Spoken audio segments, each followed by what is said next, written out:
deserve as a community. Well, go ahead. Good evening, Kenneth, Acevedo, everybody here.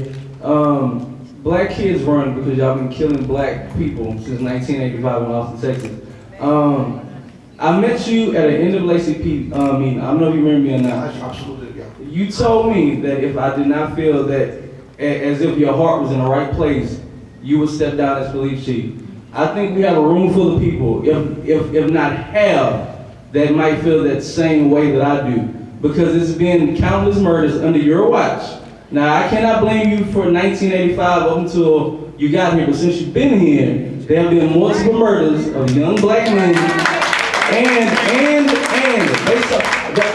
based on my research, the only officer I seen you fire was because he went to the movies on his day off or something like that. You did not fire anybody that shot Byron Carter, that shot Nathaniel Sanders, that shot Larry Jackson.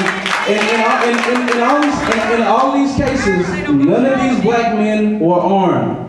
Now they may have ran, but if you look at policy 316 that you wrote or that y'all have fixed and refixed, they're not breaking any law. Now with this Larry Jackson thing, the officer definitely broke that policy because under any circumstance you're not supposed to go out of your way to go catch somebody because public safety is more important. So I just want to ask you this, man to man, I'm not worried about your badge or your pretty little uniform, man to man, are you going to live up to your word? If enough of these people think your heart is not in the right place, will you step down and let somebody do a better job than what you're doing? Because you deserve to be fired, or if you will not be fired, I hope you burn in hell. First of all, let me just... Let me just, hey,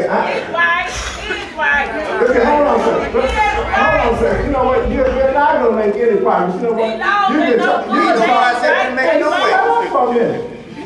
Shut up for a minute. Right? We don't organize this. You know what? This is organized for the community, right? You know what? Chill just for a minute. Let us talk. Let us walk through this process. And we may not get all the answers that we want. There's a big possibility that you want, right? But the person going to ask you also, hey, what part of this process do you take some ownership of also, right?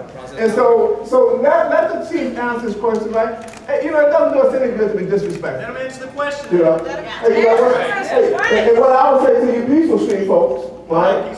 But whoever you are, right? Hey, don't come into this community telling us what to do.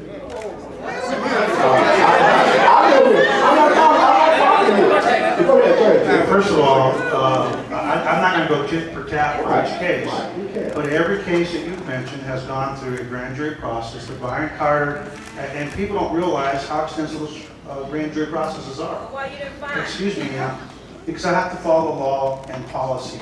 The Byron Carter grand jury was all people of color. Every single one of those people were people of color, with the exception of, excuse me, ma'am, I've got the mic. Every single person was a person of color. They spent hours upon, with the exception of one person. There was one white person, the rest were people of color. They didn't get snippets from the TV, they didn't get snippets from the police.